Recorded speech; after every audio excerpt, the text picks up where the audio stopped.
Hey, what up, YouTube? Wanted to make a quick video, essentially on the Ninja Thirsti, and for those who are thinking about buying one or who maybe bought one during Amazon Prime days and whatnot.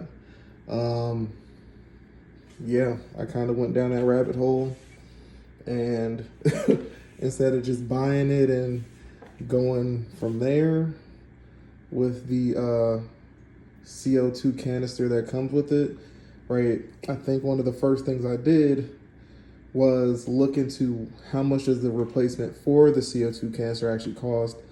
And then that's when I just kind of went down the rabbit hole. I saw at least 2 YouTube videos talking about essentially getting your own CO2 tank and connecting it and going from there. Now, keep in mind, this is more of an investment. Like, these tanks aren't necessarily cheap, but hands down, I mean, if you get a tank, your own tank, whether it be 10, 15, 20 pounds, I mean, I'm sure they go higher than that. But if you get one of those tanks, at the end of the day, you will essentially save more money compared to buying the actual refill canisters from Ninja or whatever other brand. For the most part, only things I had to buy were the Ninja Thirsti. It came with these two. I want to say this is like a 0-calorie lemonade, and I want to say the 0-calorie cola. So those are the 2 flavors it came with. I had to buy the CO2 canister. The brand I went with was Co2. You can essentially get whatever works for you. They have multiple different brands. You know, just do your due diligence. You know, check the reviews and whatnot. For the most part, I went with Co2 because it was just what I felt was the best for my money. There's cheaper ones for sure. I definitely saw a couple cheaper 20-pound canisters. But like I said, I just wanted to go with the one I felt like had the most ratings and better reviews overall. And then there was this I had to buy. So you're gonna have to buy this adapter part. This is what you're gonna need. So essentially, in reality, you only really gotta buy 3 things. I mean, if you have tools at home, this is another tool you'll need. Because in all honesty, the videos I saw, ended up seeing people have to use like a socket wrench when you were taking the part that comes with this, that goes into here. For the most part, in all honesty, I literally did that with my hand. I didn't do much more. And actually, I just realized that it's out like this. I'm not sure if it really should be, but it was like that. And I actually made a couple of drinks. So I'll probably make a couple more drinks to see if there's a difference, because it wasn't in all the way. But I mean, the drinks I made, I did one that was lemonade and one that was cola. And they came out very much carbonated. This, you have to make sure it's tight. This, what goes in there, for the most part, I do feel like you can tighten it by hand pretty good. And the quick connect part, it is pretty easy to connect. It's nothing super difficult. Like, I have pretty big hands and I was able to do it. I don't know if it's just because I'm used to doing stuff like that, but this, you have to make sure that you tighten this, because I was like, okay, that I'm pretty confident that I did my hand correctly. But when I got here, yeah, I twisted that on there, but every time I would open it, like, it was sounding like, I mean, it was just gas or whatnot escaping. And I was like, okay, that ain't right. Closed it, tightened this right here, tightened it as much as I really could. But then also the one of these that I bought, so you can buy this without this gauge on it and without this little release valve, I believe, or no, I think it does come with the release valve, or it won't come with that, but you can buy it. Like I said, I'll link the specific one I got.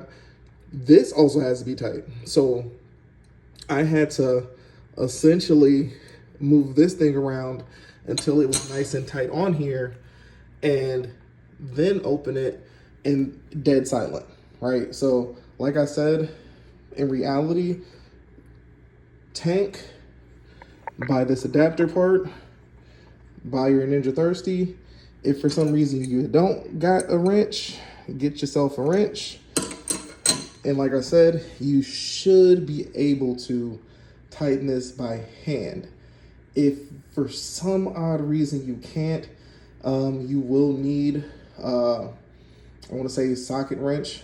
I can't think of the exact sizes, but like worst case scenario, you probably could straight up, when you get this adapter, if you live somewhere near Ace Hardware, Home Depot, anything like that, like they know people come in who aren't super handy people, and they're like, I need something that can fit this so I can tighten it. And you know, your local hardware store will get you the stuff you need. It's not super expensive, but you should be able to get that part in there. You should be able to twist it in enough with your own hand so you don't have to do that. This, I promise you, you don't skimp out, because you're gonna need this to make sure this is tightened on here as much as you can. And then this, you can get away. You don't need this. You don't need a wrench to tighten this, but you need the wrench to tighten this. You don't need a wrench to tighten this, because like I said, you can just kind of do it with your hand to the point where it's like, okay, that's tight and that's on there. And like I said, you open it and you're good to go. This is purely investment. This is purely investment. I found myself buying a lot of pop throughout the year. Jewel has sales 24/7. You know, they'll do their, you know, buy two or buy three, get two free, or buy two, get three free, whichever sale they got going on. You know, and I saw myself slowly but surely going from buying just regular pop to, I tried to be a little bit more conscious, and I started buying pop that was like, you know, zero sugar or 0 calorie. You know, I just tried to, but in general, I'm like, I'm just buying a lot of cans. And it finally actually hit the point where I was just buying carbonated water. So I've been buying a lot of LaCroix and just a bunch of random drinks. And I'm like, you know what? This machine's on sale. Yeah, this costs this. At the end of the day, if I completely straight up for real, truly stick to it and cut out buying pop for real, you know, and all I really end up having to do is just buy these flavors, which I'm pretty sure last a decent amount of time, I'm gonna get my money's worth, right? Buying this tank, this is what the CO2 canister that comes with it says. Right, it says you should be able to get up to 112 ounce drinks. One of those, I forgot because somebody basically explained it in the video, but one of those, if you get a 20-pound tank, it's like one of these on steroids. Like, I shouldn't have to change out my CO2 anytime soon. I would need to just be making drinks nonstop, 24/7, every day, just for the hell of it, for me to actually run out of CO2 with the 20-pound tank. For the most part,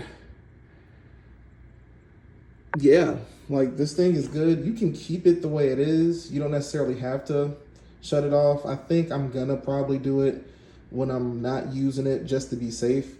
So like throughout the day, if I'm gone, nobody's in the house, and I just got my dogs, like they're running around, I'm gonna probably have this thing closed. And this release valve, matter of fact, I'll just do it right now just to show you, right? It's open right now, right? I'm gonna close it, but you see this, there's still pressure in here. You do this to release what is left. So that's worth doing. And then tighten it back. So now we have nothing in there. We're good to go. And I'll show you. I'll open it back up. Right? Like I said, when I first did this, with just me tightening this by hand, it sounded like, I mean, it sounded like what you think something would sound like with a bunch of pressurized gas coming out. Now you hear absolutely nothing. So that's how we know we have a safe, firm, tight, sealed off connection, and everything's good to go. I hear nothing from there. I can make me a cup of whatever, and I'm good to go. So it's worth the investment. Like I said, you don't have to go all out and get a 20-pound tank. I want to say a 10-pound tank would probably maybe be half this size. It'd be a lot smaller.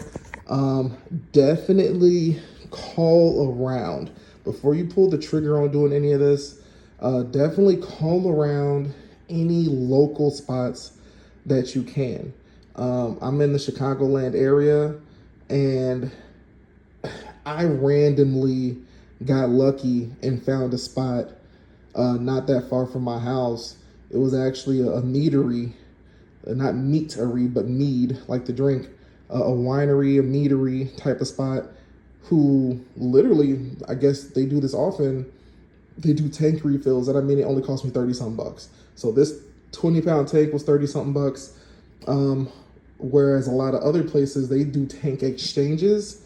And with those tank exchanges, that's where it gets really pricey, and that kind of makes it not worth it. So call around and find your local place that's willing to fill your tank for, let's say, you know, at the max, maybe 40 bucks or less. If they're talking about 60 bucks, 70 bucks, keep calling around, because you can find CO2 for cheaper than that. But yeah, like I said, I'm in the Chicagoland area. I pretty much, I was calling all over the place looking for a spot. I found one spot that was going to do it for 40 something. And then somebody just, you know, out of left field was like, oh, you can go to this meadery over here. And yeah, they're relatively cheap. They'll fill this for like 20 something bucks. And lo and behold, yeah, they filled my 20-pound tank for literally 30. It was under 40 bucks. It was at 30 something dollars after tax. And I was like, dude, this is amazing. So that should last me a long time. I'm gonna get some more flavors, and yeah, good luck and have fun.